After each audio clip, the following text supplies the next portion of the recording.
Claude's going to talk about your business, but yeah, ours is, we do need residential. We do need, the industrial stuff is really good for us. Yeah. We make a lot of work in that. Yeah. We've one secured and coming up. Yeah. The energy and obviously sustainability is something that we need to continue to grow. We're looking to pick up some more lead EP projects. We've 4 or 5 of them coming towards the end. We're waiting on clients just to press the button on a few of them. So we've fee bids in for 3 or 4. If they break, it's keeping the team busy for another 3 to 6 months, which would be great. So that team there's 11 full-time sustainable engineers working on that. So it's part of the global plan that we always had, was to have a one-stop service to our clients. End to end. End to end, that we provide mechanical, electrical, but at the early stage of designs that we can give the sustainable input. For planning, that we can get the daylight studies, we can do the wind studies, we can advise on NZ, Part L, renewables, but particularly in terms of making decisions for clients and architects at the early stage. That's when you need that information. So you need sustainable engineers to get in then to advise them, and then through the process. During the design, it's how you actually implement those ideas through our mechanical engineers. So the one-stop shop includes a sustainable, mechanical, electrical, Revit engineers, and a really good CAD team as well. So in Metec, we have that. And your accreditation. And accreditation. Because I remember when I was doing all those years ago, when I was doing my lead Green Associate exam, I remember the word charrette, which is like the French word for workshop. And it was this whole idea of having the designers and the contractors and the client all around the table at the pre-planning stage, like at the very, very early part of the program, where you obviously want to design your building services in the context of the client's sustainability goals, and then that lead accreditation defines your sustainability goals. Like, it puts those structures and constraints in place. Yeah. So like, it totally makes sense for you to have your M and your E engineers and your sustainability people all communicating together at the very early stage of the project. It is, but it's the building shape, form, orientation, amount of glazing, proximity to wind speed, wind direction, which all influence the building architecture. Thermal, so sometimes architects mightn't like it, but our advice and guidance does help form the buildability and the construction and the shape of the buildings. And why do the architects not like it? Controversy. Good. Architects don't really like engineers dictating the amount of glazing or the optimal sections or the shape or form of the building. Or the orientation. Because if you're looking to maximize daylight and reduce solar gain, there is implications. And that's our job, is to advise on different products, and how we can reduce particularly the cooling load, how we can keep heat within the building. And is cooling load a new thing? Like, is that something that has become really topical now?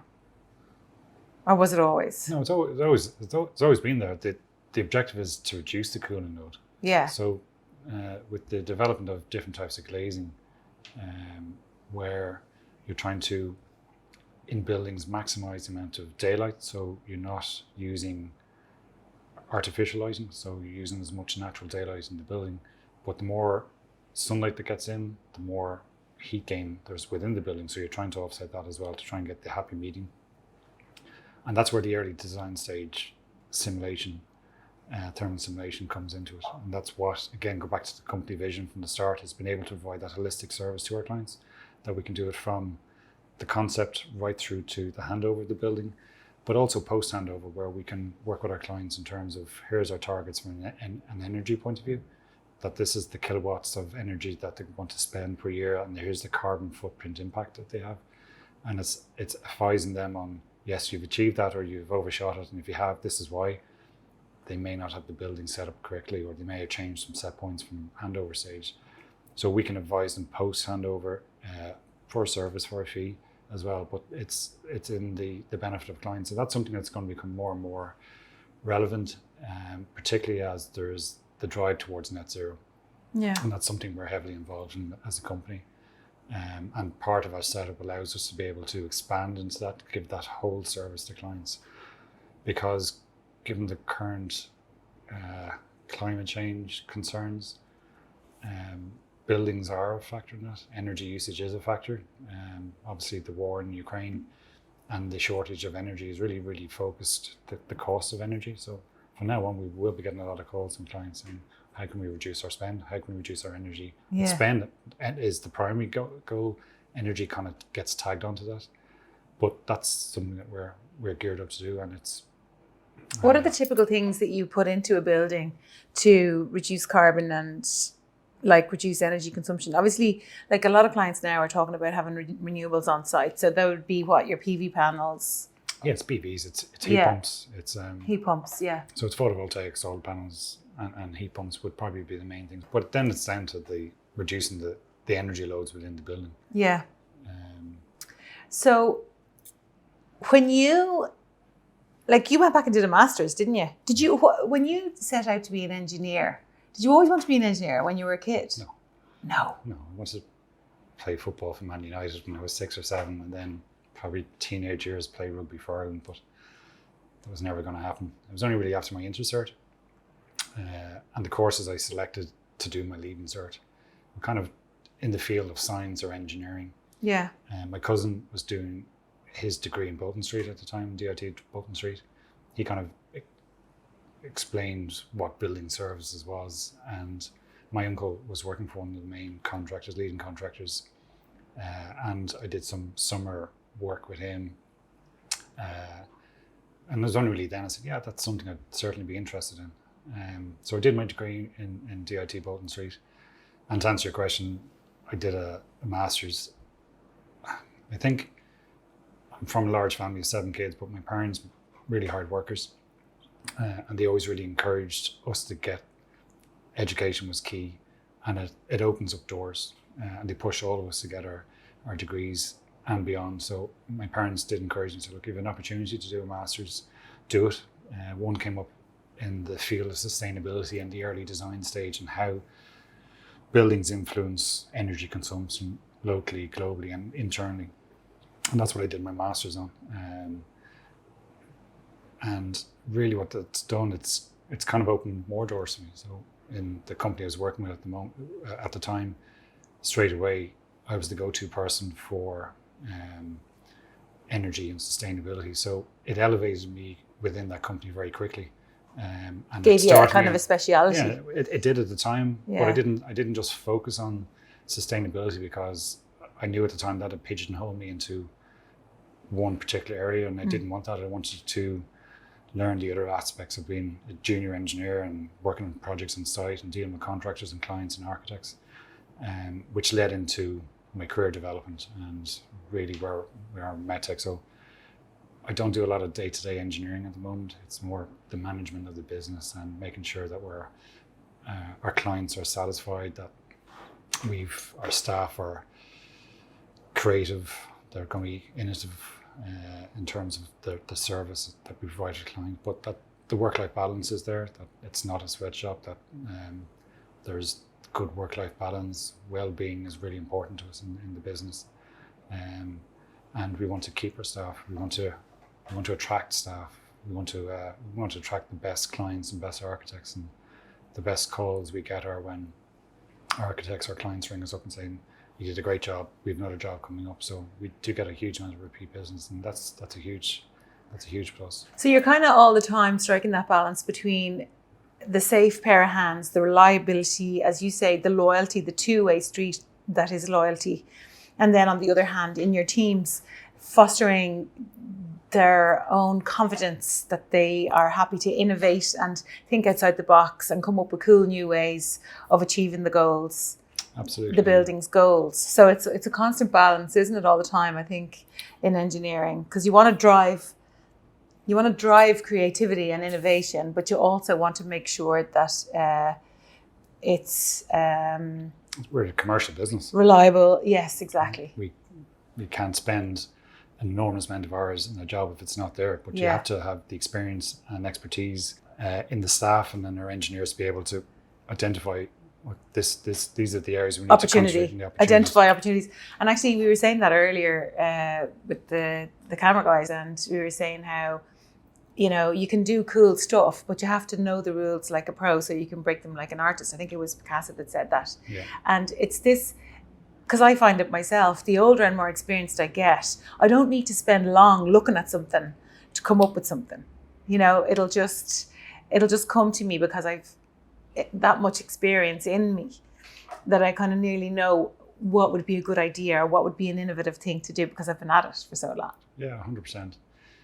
And a lot of what we do is rinse, repeat is a certain amount of it, because if you're designing office fit outs, you're still trying to create an environment. If you're inheriting that building off a landlord, the criteria has been set out already. The challenge is really going forward, coming back to it time and time again, it is the drive towards net zero. Yeah. It's how do you reduce the carbon footprint of buildings? And part of the conversation has to be, and it will be, is people's expectations of their environment in the building. Yes, we'll make it comfortable. Yes, we'll make it well lit. Yes, we'll make it safe and compliant from a legislative point of view, which has to be the case. There's no black and white in that. Yeah. But in terms of people's expectations within buildings, I'm insisting on 21 degrees plus or minus in summertime. I'm insisting on 20 degrees in the wintertime. They have to be challenged. If the outside temperature is like we got in the summer of 31, 32 degrees, you can't expect a 21 degrees or 22 degrees within the building. You have to be able to understand that if you're sizing the air conditioning on increased external temperatures, the impact is on energy, it's on usage. So people have to understand, well, look, it's 28 degrees outside. I'm happy with 26 degrees within the building or 24 degrees for a period of time, not for the entire year. And likewise, maybe 18, 90 degrees is fine. In the winter, you wear a jumper or you adapt to the environment. Yeah. You don't wear a jumper when it's really hot inside, short sleeve shirts. So is that a cultural thing then, Bernard, like in these large organizations? Because you'll always see people with the jacket on or the little cardigan or something on the back of the desk. I mean, you'll have them sitting in a cluster of 6 and maybe 3 of those people like 24 and 3 of them like 19. Absolutely. Yeah. So there's a kind of a cultural thing there where people just have to accept. They have to understand and accept the environment and their impact. Yeah. So smart buildings and smart technology is a really clever way of, one, letting people know the temperature, but 2, if they've reduced it from the same time, this time the previous year, the same conditions, and saying, look guys, what you've done by accepting 22 degrees instead of 20 degrees, here's the amount of energy you've saved, here's the impact on the environment, here's the amount of trees that haven't been cut down or oil that's been burned to pollute the atmosphere. They're the kind of challenges that are there that us as engineers have to be able to articulate and explain to clients. Clients have to be able to understand and be able to explain to their staff and their colleagues. Yeah. We have a very nice project on our books where that brief was set out to us, and we explained back to the client and said, well, this is what you're looking for. We can deliver that. We can deliver you this low energy building, but it can't be a glass box because you're just creating additional heat loss and heat gain in the summer. So you're on the either end of the energy and heating load extremes. Perspectives. Yeah. You're creating extra energy. But you have to tell your staff, I said, I'm not too sure. Like, will they accept if it's 26 degrees outside, will they accept if it's not a cool air conditioned building? We're not America. Like, it doesn't have to be freezing inside. That's a re-education of everybody that needs to happen. Yeah. And even our own homes, it's like, don't wear t-shirts in the winter. Put a jumper on. Yeah, I was just in New York with my daughter, and it's freezing in all the shops and the restaurants and the cafes. It's freezing inside. And I went around with a little hoodie in my backpack the whole time because it was 36 degrees outside and I don't know, 21, 22 inside. Actually so cold. 16 degree delta T. You'd put on a hoodie inside in the shop or inside in the cafe because it was so cold inside. And I don't think Europe is quite as bad for that. But in New York, it's all the office buildings are glass boxes. All of them. Yeah. You know? And then like I'm going to Santorini on my holidays and we're staying in an Airbnb, an apartment that was built in a cave. Because that was how you did it. You built an apartment with no window. You built a house in a cave with no windows because it was cool. Absolutely. And you look at churches churches are large volume buildings. There's no air conditioning, no mechanical ventilation in those buildings because And they're cool. the large volume, that there's enough air, there's enough cooling, large thermal mass generally in the structures that offset and heat loss and heat gain. So now they are transient spaces, you're in for half an hour, or whatever, but the concept is you don't have them. You have to do a bit of heating, but there's no ventilation, there's no cooling. Yeah. So do you think that we're going to be forced into embracing different ways to allow nature to heat and cool our buildings rather than machines? And how do engineers embrace that and teach your clients to embrace it? I don't think we're going to go back to caves within the mountains as the solution. But it goes back to the building shape form. It goes back to utilising the footprint of the site that's available. Yeah. And trying to maximise that. Yeah, exactly. And I'd be a strong advocate of going taller within buildings, but creating, and it's an architectural thing, but creating environments for, from a residential point of view, that there's playgrounds and there's facilities for families to be able to live. And it's not unusual, it happens all the time in European cities. Dublin certainly, and other parts of Ireland need to adopt that.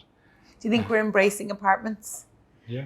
We all loved having our, like traditionally, I think it kind of goes back to our agrarian society, you know, because we're a country of farmers, like we're an agricultural society. And we all like want our own patch of land. We all want our own garden, front and back. But do you think we're embracing, I mean, it certainly looks like we're building apartments now. We are, but there's no reason why the ecological elements of can be adopted within buildings. So rooftop gardens, and we're working with a really great client, and he's looking to push remarkable as his solution. And part of that is creating environments where the inhabitants, the tenants within buildings will gather on the roof, for example, and there's roof gardens, and you're growing your rosemaries and raspberries at different times of year, and you have pergolas and you have views and vistas, but the environment is brought to the building, that you have bee hotels and insect farms, and you're growing your own vegetables and compost areas. And what that does, it creates cultures and environments in residential areas, and he's identified that. And we need clients to embrace those kind of concepts, that the apartments can't just be park a car up the lift into your apartments. It's not just a roof over your head. Yeah, it's to create it's a community. Communities as well within units, but providing those facilities. And he was clever enough to identify that with a lot of Amazon deliveries, etc., that guys are arriving with boxes, and where do they put them in apartments? If people aren't there, tenants aren't there. Yeah. So it's trying to create storage facilities that those boxes get stored, so you're not clogging up corridors and creating fire hazards where boxes are in corridors or stairwells. Do you think apartments are going to solve our housing crisis? I mean, Irish people are embracing the idea of the apartment. I know we have a PRS scheme on our road where I live in Harold's Cross, and they built one dog-friendly block, and the dog-friendly block filled up immediately. Yeah. It was completely booked out straight away. And some of the other ones didn't get rented as quickly. So they made them all dog friendly. So now we have this apartment scheme at the top of our road where nearly everybody in there has a dog. And it's, you would think, you know, there's 120 apartments or whatever in the scheme, and, you know, maybe 80 of those have a dog in them, and you would think that the place would be like, you know, maybe it would be dirty or there would be issues or something like that, but there isn't at all. I mean, it's they're all they're kind of conscientious dog owners, you know, and they have little training classes and things in the grounds of the apartment building, you know, for the dog owners. So they've made the whole dog thing like a niche that this particular fund that owns the PRS scheme, they have a management company on site, and that management company is constantly doing things to make it into a community so that people get to know each other. So you're not like this anonymous tenant in an apartment building, you know? So I think culturally it is changing, isn't it? Yeah, I think it is. And there is no choice. I suppose the Irish population is now the largest. It's been over 5.2 million, I think, since the famine. There's more net immigration than emigration. Yeah. Which is great. So, like, from our point of view, we have a really great apartment or commercial scheme. Yeah. That's about 210,000 square foot, and it's attracted a major international client to the property, and they're looking to expand to a third building, but they're struggling to get staff. They're struggling to attract staff. One, cost of living is a factor, but two, it's accommodation, and it's the location is perfect. It's on the Lewis line. It's perfect for people living in different parts of Dublin and Wicklow to get to it. Yes. But it's getting the staff is their issue. So hopefully they'll solve that. Yeah. Which means I'll get a phone call from the client to go to the design stage. I mean, the Land Development Agency have promised us, I think, 26,000 units in the next maybe 4 or 5 years. I think that's what they're planning. And there's a mandate there to take state lands and turn them into affordable housing for people, not necessarily social housing, but for people who can't afford a house right now but have jobs and have good jobs. These are all the people that need to live in a nice home, the likes of the people who can work in these tech companies. So do you think that the supply is happening? Or what are the challenges there to creating that supply? From an engineering perspective, like? From an engineering perspective, from Metec's point of view, we've a couple of thousand units on our books that have gone through the planning stage, but there's only a small amount that actually have been approved to proceed, which is of concern. We're ready to rock and roll. We're ready to get that phone call, get stuck into doing detailed The construction design. industry is ready to build them. We're ready, we're ready. Now, there are cost issues, there are cost concerns, but you're not going to find that out until you actually go to tender. And things can change in 3 to 6 months. So if you have the product designed, adopting the low energy principle, so obviously NZEB, and from a BER point of view and Part L perspective, we have to design them to be compliant with building regulations and building codes. But we're ready to go. The industry is ready to start designing and to construct. And every week, month is a delay to families being accommodated. Yeah. It's a delay to attracting international blue chip companies to set up in Ireland, because they're going, okay, construction costs have increased. We have properties that we can rent, or it'll encourage developers to construct, but they need to have somewhere for the staff to live and their employees to live. So it's kind of it's a vicious circle at the moment, but something has to give. We need to start constructing properties and houses and residential units. So the planning and the policy environment is creating unnecessary delays and challenges.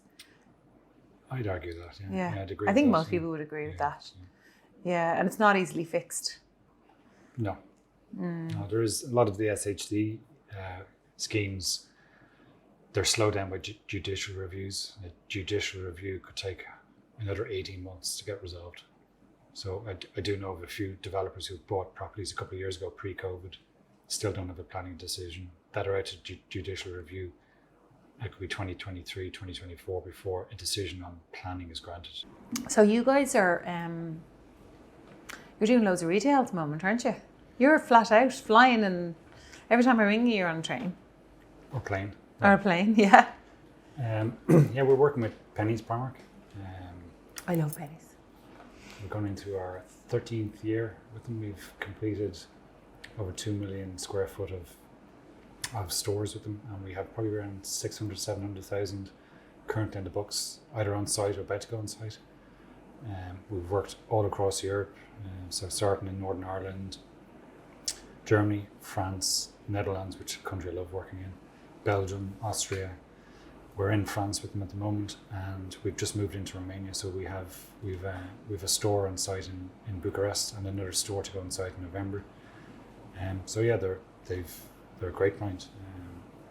It's an interesting model, isn't it? Because as an avid shopping addict, I love Pennies and I love going into Pennies, and I might go in there for one mascara and come out with a bag load of stuff, which is, I suppose that's the model, isn't it? The model is high volume, low cost. Yeah. It's to attract people into their units. They're about stores, they're about units, which is great for us. So we're more than happy and delighted to be working with them for so long. We'd love to continue that into the future. A huge part of our job is before anything starts. It's dealing with landlords and developers in terms of agreeing the shell specification and making sure that the landlords give us that shell specification to the letter, which is the power, from our point of view, it's the power, heating or cooling quantities, and then we take that and deliver it into the unit. But customers want bright, clean, fresh spaces to shop in. They don't want stuffy environments that are either too hot or too cold. It has to be well lit. But most importantly, across Europe, we found that the different areas, different regions have different legislative compliance requirements, particularly in relation to life safety. So we partner with local partners to make sure that when Primark open their doors for the first customer to come in, it stays open. That they trade as a business. Yeah. And that's critical. That's critical. Yeah. The energy elements are really coming into with Primark, that they are ISO 50001 in terms of their energy management and what they're delivering to their clients. They are working towards the drive towards net zero in terms of the whole sustainability, in terms of their products that they deliver. But from our point of view, it's the energy. They have a whole sustainability policy now, don't they? Primark Cares, isn't it? Yes. Yeah. That covers everything right through from staff well-being, but their products, where it's bought, where it resorts, materials, reducing the energy usage from everything from transport to manufacturing clothing and getting it from there to the store. But it also will cover energy and energy usage to reduce the bills and reduce it. So again, that's where we come in terms of managing the building, the energy usage within the building, to make sure that the systems are in place in the BMS, that when somebody press the lights off at the end of the night, that sections are turned off, that people can't leave lights on all night, which is burning energy, as an example, or plant running consistently. So there's kind of alarms and filters that are set up in the management system that will identify that fairly quickly. Wow, that's brilliant. And do you see, as a shopper, I mean, I don't know whether you're into shopping. You're probably not. Not really. Yeah, I love shopping. But do you see, I mean, Primark doesn't have an online offering. I can't go, like during COVID, I couldn't go online and buy the Pennies stuff. So they are obviously putting their investment and their commitment on stores, real live stores. Do you think that there were buildings, which is obviously your game. Do you see that as still a very important element of retail going forward? From their point of view, yes, because it's high volume, low cost. Yeah. And if you buy 3 t-shirts for a tenner and you decide to return them, the cost from a sustainable point of view, the source of traveling, getting that delivered from the logistics centre to your house and back, is an energy cost. So that's something that they are clever about as well. But it is high volume, low cost. What they are looking at, and they have rolled out in a number of stores, to click and collect. Yeah. So you order it online, you call to the store, which again is very clever. So when you go into the store to collect something, get you in the door. You're in the till to buy, you go, actually, I get that done out. Yeah, I know. It works. Long may that continue. Yeah, long may that continue, yeah. But let's talk a little bit about the human in the building, because we've talked about buildings and we've talked about building services and we've talked about lovely fresh air and heating and cooling and ventilation and water and carbon footprints. When I work with engineers, I always have to remind them, why are we doing this? Why are we making the building bright, warm, well ventilated? Every single thing that we do, we sometimes get caught up in the things we do and our design and, as designers and as contractors. But all the time we have to remember that we're doing this for the people that are actually in the spaces. Correct. And I think sometimes that gets lost a little bit because we get so focused on what we're doing, doesn't it? Yeah, on the detail, on the delivery, I suppose, of Yeah. the end product. Yeah. To get them into the building and then just nearly forget about it. Yeah, you But nearly we've forget. delivered a brief. And Yeah. After that, it's up to you guys. You run and operate the building. It's yours. And that's why when I was making my website, I put a tagline on the front of it. People don't care what you do or how you do it. They want to know why you're doing it. And the reason that you do what you do is to make buildings more pleasant for people to be in. The human element, the human in the building. So I'm really looking forward to the launch of our video that we made, The Human in the Building. Very few people have seen it. Nobody has seen it. Nobody's seen it. Yeah, it's very exciting. It's I think as we discussed it, it's nearly a piece of art. It's completely different to what any other engineers or people in our industry have produced. I think it's a little bit risky, but I suppose the whole purpose is to engineers are great at explaining we do this, we do that. But this is very different where it's letting people interpret, it's letting people be that person, see how the building evolves, how the human in the building reacts with its environment, and the impact and the changes we make internally within the building, and how that affects the internal environment, the global environment. And I hope that message comes across in our arty piece of video work. It's something new. Like every time I watch it, I get something new out of it. Yeah, I think people will. I think people will watch it and think they'll share it and they'll go, what the F? I think a lot of people go, where are they gone? Yeah. Which is fine. Yeah. But it'll drive people to our website. Look, they probably think I was smoking something. So I made a decision. But I think it's great and it'll drive people to a website. And the website's been upgraded and updated. And it's the idea of that is to embrace our culture, which isn't expressed our fault, not our web designer's fault, because we haven't given them the information about us, the culture, the business, why we do things, our staff, the office, where we're located, and all the great things about our company. That's not in our current version of the website. It will be in the next one. And the video will drive people to our website. We want the phone to ring. We want those great clients out there to go, that's the company we want to work with, because they share our values. They're different. They're bespoke is kind of a branded term used a lot. But we want to be bespoke. We want to be working with the best clients, the best architects, to give them the best service. And again, we come back to we have the whole holistic service from concept right through to post handover that we can give our clients. A confluence of skills. Gary, that's for Gary. Like that.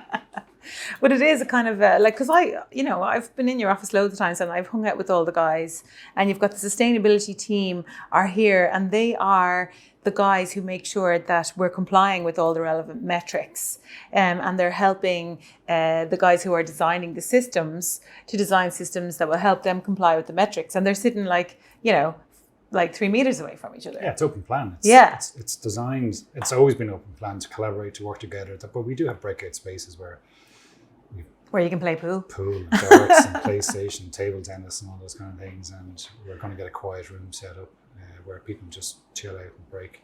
It goes back to work-life balance, creating an environment where people are creative. They can be innovative. They feel safe. That well-being is really important. That they can go home to their families, that the hybrid working environment is there. But the office it's a great location. It's on the border of a river. There's trees in the background. It's close to the N11. It's a half an hour to Dublin Airport. So it's a great location. I'm actually 13 years with Metec today or yesterday. Congratulations. Happy anniversary. Yeah. Cheers. But that's the longest in my career that I've been with any particular company, and the office we're in is the longest I've been in a particular office. But it is gorgeous because when you look out the window, there's a river running alongside it, and it's just green and trees and grass. And we're close to the seafront, 5 minutes to the seafront. But And sure, we those well-being days where we all go for a hike up, up Bray Head or whatever. I mean, they're the best days. And then a few jars afterwards in the harbour bar. the harbour bar. Like it's such an ideal location. It's a lovely place to work. Well, I think maybe Bernard could talk a little bit about the fact that we, if we build the house, if you build it, they will come. Like that movie, Field of Dreams. Field of Dreams. Like Kevin Costner. Yeah, if we provide that supply of places for people to live, then the tech companies will keep coming. Absolutely. And, retrospectively... Schools need to get built. Yeah. More Lewises. I need a Lewis in Harold's Cross. Transport links need to improve. So it's kind of, it's a, what's the word I'm looking for, but it's a strategy. The population needs services, needs infrastructure. And like somebody said, like, obviously interest rates have come up a bit now and the central banks are all putting their rates up, but they're still pretty low.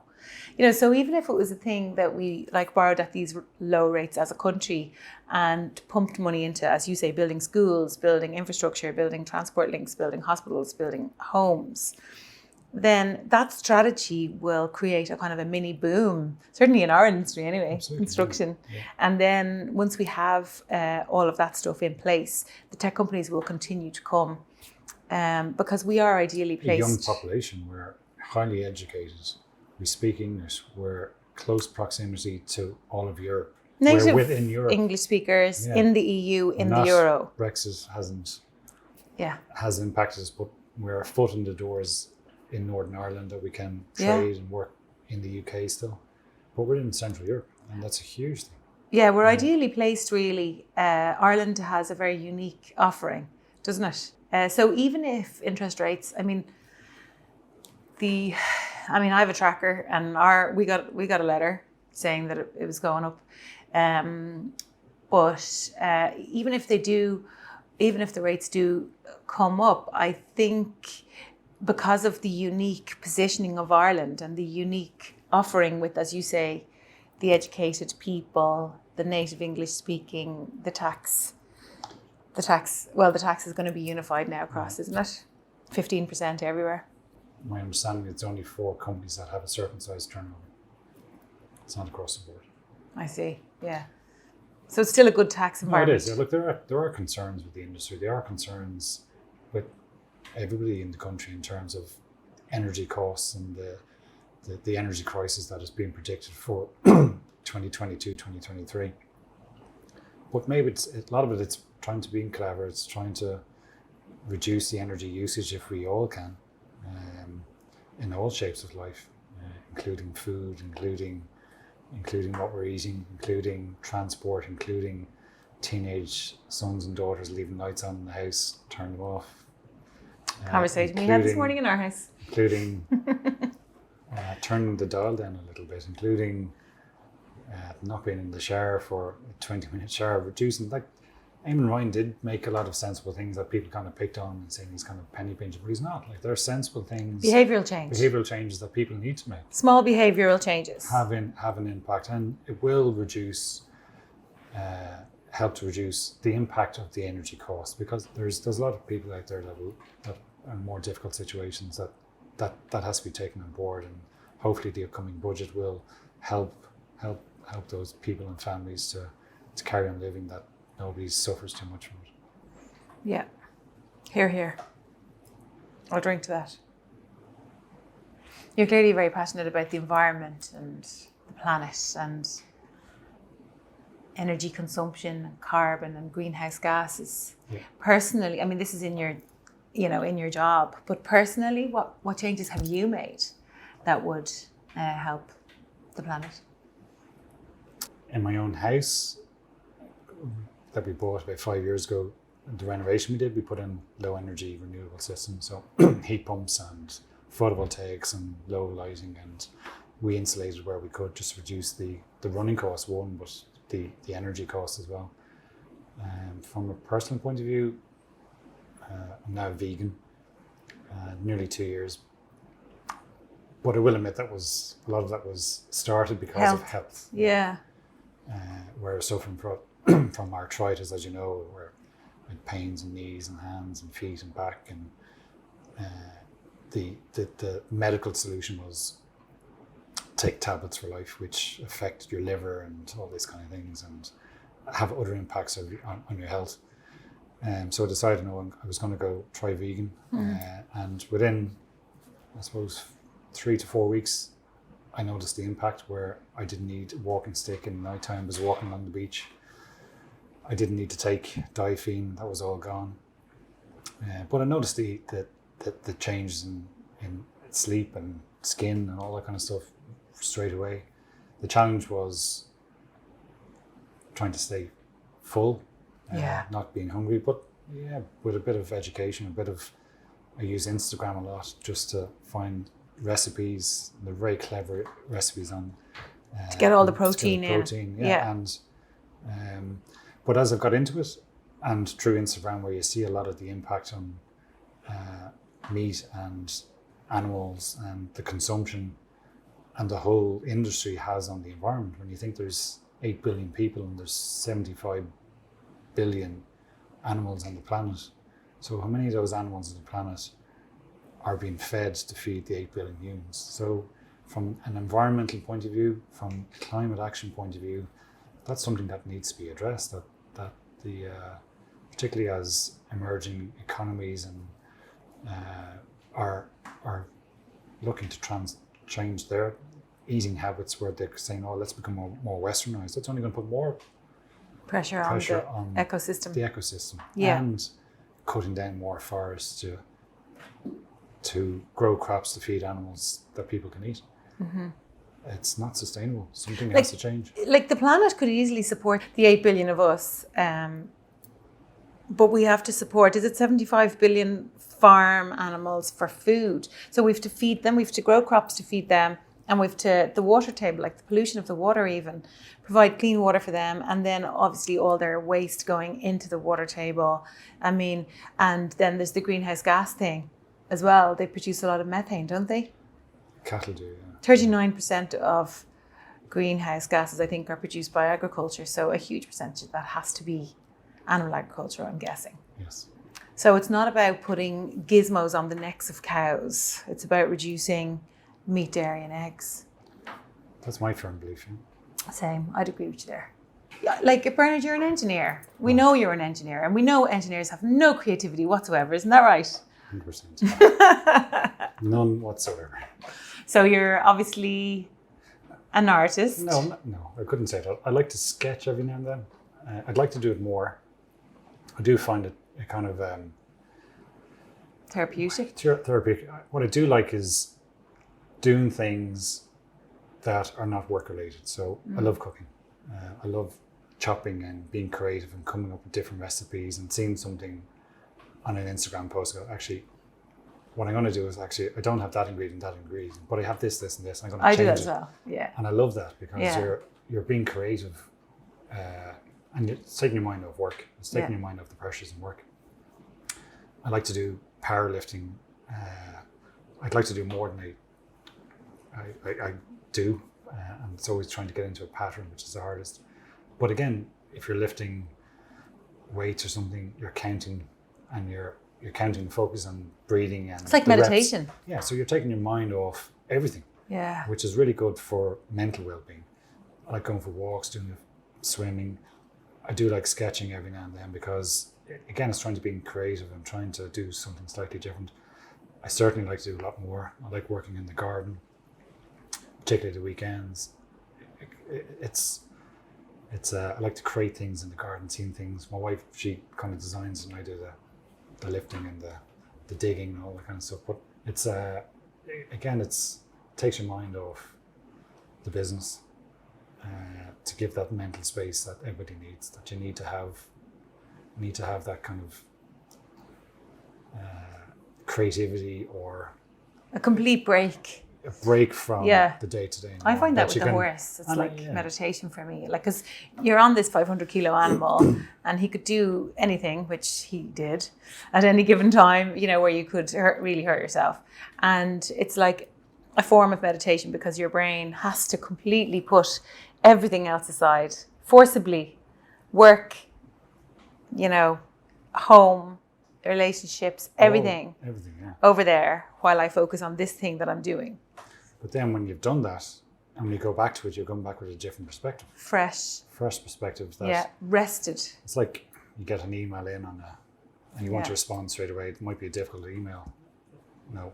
Type it, park it, put it in your do not send tray, and then go back and then go, actually, I need to change the that. tone of it feels completely different when you come back. And what are they asking, and what do I need to go back? Yeah. So we had that mental break. Or you come back and you're full of dopamine and great, amazing neurochemicals from working out or being outside in the fresh air, and you come back and you go, I don't actually need to send that at all. Like that often happens to me. Pick up the phone and talk to the person. Pick up the phone. Communication is key. It's the same in our business, and it's one reason I do love the business, that you're dealing with so many different types of people. And it's something that I mentioned earlier about my parents and education was really important, and pushing yourselves, doing your best, and then that opens up doors. But they always taught us, you respect everybody, you treat everyone the same. Nobody's better than us, but nobody's worse than us. So from a cleaner to the president of a company, you treat everyone the same, and you give them the respect that they deserve. And I think that's really important. I think that's a wrap on Bernard. We get another one? Yeah.